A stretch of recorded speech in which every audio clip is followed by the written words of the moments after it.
Motherhood anger would be one of the best video you'll ever watch in your entire life. Like, I'm not even capping on this one, but this video will be the best video that you'll ever come across. The video that you'll be happy that you ever watch. It's all about motherhood pregnancy. And then I'm going to teach you all about motherhood anger. So motherhood anger comes with the pregnancy, the depression, the postpartum, the age, the decision, and then the mistakes, and lastly, the betrayal, because the betrayal plays a huge part in motherhood, and then the self-harm that comes with motherhood. So if you're new to my YouTube channel, make sure you subscribe to my YouTube channel, and then make sure you like the video. Feel free to ask questions in case you have any question for me, because I'm all ready to answer your questions, guys, and always turn on your notification.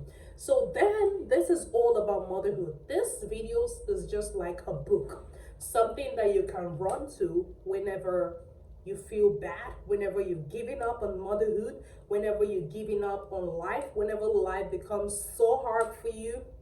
You need to run back to this video, and then it will give you all the courage you need. So this video is all about motherhood. The first thing I'm going to do is define motherhood. What is motherhood? Motherhood is rebirth. Motherhood is when you birth, when you bring someone to life, you bring a human by the grace of God, because I'm a Christian. So I believe in God so much. So motherhood is when you bring something to life, when you bring a human to life. That is what we call motherhood. So the moment you tell yourself, I am a mother, that means you produce something. That means you produce a human being. You produce either the male gender or the female gender. And then when we talk about the regrets of motherhood anger, and we talk about the depression that comes with it, when we talk about the anxiety that comes with it, when we talk about the pain that comes with motherhood, what comes to the back of your mind? When we talk about the blaming, when the motherhood start blaming the child for all her misfortune, when the mother start blaming the child for all the problems, when the mother starts saying, it's because of you, my life is like this, or it's because of you, I became stagnant. That is not the child's fault. It is your fault. Let me tell you why. I will talk about preparing yourself for motherhood. There are motherhood that are prepared. That is the ones that prepare themselves for motherhood, and the unexpected ones, like the ones that didn't have plans for motherhood, but suddenly it came. How do you deal with it if you never had plans for motherhood? How do you deal with it when it comes? Or then the sudden motherhood, or then the fatal motherhood, or then the disastrous one. All these happens during motherhood. The one that comes with tears, whereby you're unable to sleep, and then you start regretting what happened to your body. Your body changes. Like, you used to be skinny, but now you end up being fat or thick, too thick, and you're telling yourself, oh, this video, I hope this video gets to the right audience, because this video deserves to get to the right audience. And this is one of the best video an intended mother or a mother would watch, or a woman that is pregnant, you're heavily pregnant right now. You need this video, okay? I pray YouTube recommends this video to the right audience that need this video. So one thing is this: motherhood give up their dreams, their ambition, their careers just to nurture kids. And then who do you blame it on? I quit because of this kid, because I had to raise you, because I had to do this.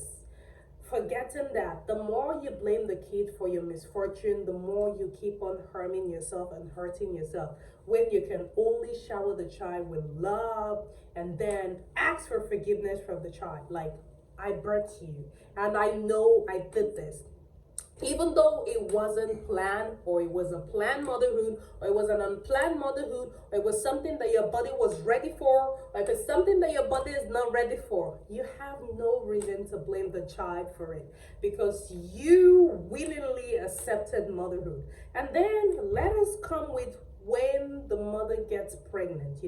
When it happens, sometimes we protect ourselves, you know. So I am speaking on this as a mother because I'm also a mother. I have experienced motherhood. I know what it feels like to be a mom.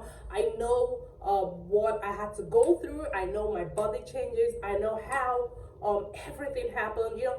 This is what we mothers around the world, we need to come together and talk about. So if you know you have any question, because I want to give you all the opportunity to have a conversation with me, even though you have to inbox me and talk about it and talk about your pain and your anger and where the mental health issue comes in and where the postpartum, what it almost made you do, how you felt alone. Probably there are two things that makes a mother feel alone during motherhood journey. Is either the partner lack accountability, or at the end of the day, you know, this is something that we need a very, very strong law to guide it. I'm very, very happy that the child support comes in, because at the end of the day, most times if it's not in favor of motherhood, mothers are left to take care of the child all by themselves. They're left to take responsibility of the child all by themselves, even though the activities, you know, was done by both parties. But at the end of the day, the mothers are left with the baby. So this is the reason why I'm speaking on this, and then I'm having the voice. So I want to be the voice of the voiceless mothers out there in the world. And I want to tell you something is this. I know that you quit your ambition and everything, your career, and then your life had to revolve around that child, all in the sake of women we nurture in nature. And it's very, very hard for you to see a mother abandon her child and be like, oh, I don't want to have this, I want to throw this baby away, I don't want to have this baby. No, it's really, really rare. So that is why this video will also help young girls, you know, if you know, for those that had early pregnancy even before they got to age 16, because there's so many young girls out there that have early pregnancy even before age 16, 18, you know, and the rest. So that is still early pregnancy. Even though you're 18, most people are not mentally mature or emotionally mature to take care of the trauma that comes with early motherhood, especially the ones that are abandoned by their spouse. I hope I'm communicating. So this is where the problem comes in, because there are so many motherhood that gets abandoned, and there's so many motherhood that at the end of the day they get rejected. That is where the motherhood anger comes in. Where the anger comes in is where the mother is left alone to fetch for the child. But then the mother had this mistake in the sense that she wasn't protected. She didn't use the protection, or she didn't protect herself. And sometimes protection comes in, but there can be an outburst, there can be a mistake, and there can be a leakage. And at the end of the day, it ends up, you know, the mother gets pregnant, and then when it comes, the regret comes in. And when the regret comes in, that is where the anger comes in, and the anger is being passed to the child. And then you see that this mother did something very, very harmful to the child, and people begin to question, why would she do a thing like that? So who are we to be blamed? Who are we to blame? Are we blaming the mother? Are we blaming the child? Or are we blaming the father? The child should be subtracted from the equation. The child should not even have anything to do with that, because the child didn't ask her, like, herself, or he never has he or she to be born. Like, it's just like you finding yourself in a world whereby it's so strange to you, and you never even had that conversation with anyone, you know, ever since you were a child, and you growing up, and then you're asking, who is my dad? Who is, you know, a child, especially the ones that get adopted. If you're a mother of an adopted child, it's also part of motherhood journey. Yes, if you adopted a child, it's part of motherhood journey, because when you adopted the child, right, you have a lot of, you know, mental health issues to deal with. There's no one that adopts a child that will not be. The happiness will come, oh, the excitement, and there's something that might trigger, because most people that adopt a child tried having a baby, but it just didn't work out, so they decided to have the baby. So this is where the drama comes in. There's what we also call the motherhood anger comes in with drama, whereby you start crying yourself out to sleep. When you get pregnancy, the body changes, you know, the scars on the body, the stretch mark, the body fat. You know, you used to be skinny before, and suddenly You realize I'm no longer skinny, I'm adding so much weight. And you ask, why did she have four babies even after one? You all do not forget this.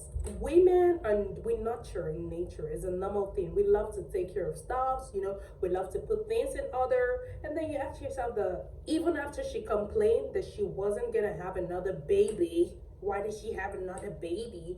Like, and then you start asking yourself this. Why did she? What happened? What went wrong? But then you have forgotten that motherhood is something that it is part of women being nurturers in nature. When you give birth to the first one and you have it so difficult, there's this healing process that comes in motherhood. When you see the joy, when you see the laughter, when you see, you taking the kids to school, they're smiling at you and they're waving and they're like, mommy, mommy, mommy, and stuff like that. And then you want to give them a brother. You want to give the child a companion. That is where you see most people have two babies. So this is a question. Why do people just have only two and they stop giving birth after two? You want to give them companion. Then when you want to have three babies, you want someone to protect them. Like, let this two protect this one. Let them protect this one. Let them have each other. So that is why motherhood needs to be praised. Motherhood needs to be glorified. Motherhood needs to be seen for. Motherhood is something that just comes as a gift to human nature. And then that is the reason why no mother deserved to be abandoned, or no mother deserved, to be treated just like, a piece of crumbs, when they have given so much. The body changes, the way they think. Most people go through a lot of, they go through sickness that they never heal from. And most mothers lose their life in the process of motherhood. So that is the reason why I want this video to be recommended to the right audience, because it will teach you a lot. So if you're young and then you're having unprotected intercourse, you need this video, because at some point when you have a baby, it's going to change the way you view things. It's going to change your thinking. You wouldn't have that enough love alone to give to yourself. Your love will be splitted. So instead of you focusing on yourself, that is why most time we need to respect most people that choose not to have babies. Not because they're being selfish, or not because they don't want to have babies, but just because they're trying to protect the unborn child from the trauma of life. They're trying to protect the unborn child from the pain, from the mental illness that they haven't gotten through. They have had enough therapy, but yet they're still going through the same thing. So they don't want to bring in a child to have to deal with all of those things. So we need to, glorify those that are not ready for motherhood. Why? The motherhood anger comes with the guilt, the pain, the anger. We hear stories of mother trying to do things that are not right to their child, or mothers not taking care of the child, or mothers abandoning their child, forgetting that there's what we call the postpartum depression that comes in after having a baby. Like, sometimes it happens after 2 weeks. You just hate everything around you. That thing comes also when you're in your period, your cycle, and you just start feeling some type of way, the irritation, the anger, the body changes. You just don't understand, the pimples, outbursts, and everything. All those things just comes in. So all this are what comes with being a mother. So if you're in your 16 and then you want to have a baby, or you're 18-year-old, you want to have a baby, consider all of these factors first, so you don't fall in the category of the anger that comes with motherhood. Motherhood is natural. We have anger. We have happy, angry motherhoods, but then it comes with a lot of stress. So the last one that I'm going to say is the advice that comes next, because I think I'm supposed to make a part 2 of this video, but then let me just round it up, because I don't want the video to be more than 15 minutes, because it'd be too much. I wish I could be able to say a lot. So the last thing I'm going to say is this: always make sure you're financially free before you go in the journey of motherhood, because if you're not financially free, it will cost you a lot. You would lose a whole lot of things in motherhood. You would lose yourself. You might lose yourself in the process. I'll tell you the truth. Motherhood is not for the weak. We look at it so easy, but then they don't show us the ones that are misfortune. The parts whereby the pain, the sleepless night, the anger, and stuff like that, the anxiety, the fear, the low self-esteem that you just have to go through, especially if you don't even know. Most mothers don't even know the father of their child, and then that is where the guilt comes in, and the child start questioning you, who is my daddy, mommy, who is my daddy, and you don't have any answer to tell to the child. So it happens like that. So, and then most times the father of the child is not responsible, he's not sensible, has, enough for you to confide in. And then you come from a home whereby there's no one to confide in. And then you wish, I wish I had people to confide in. I feel I wouldn't have made this kind of mistake. So it happens like that. So if you're new here, make sure you subscribe to my YouTube channel. I think I'm going to round up this video, and I think I'm going to pray for motherhood, and I pray that motherhood will favor you, and so on and so forth. And I pray the anger of motherhood will ease so that they can be happy mothers there, of trying to bring up their child in the right path. In Jesus' name, amen. So if you really, really love my video, make sure you subscribe to my YouTube channel and like this video, and tell me, give me more video ideas. Feel free to ask your question. And then if you need a private therapy, you can come to me, because I'm also a therapist as well. So I do that, and I do it happily and stuff like that. Thank you. Bye. Mwah.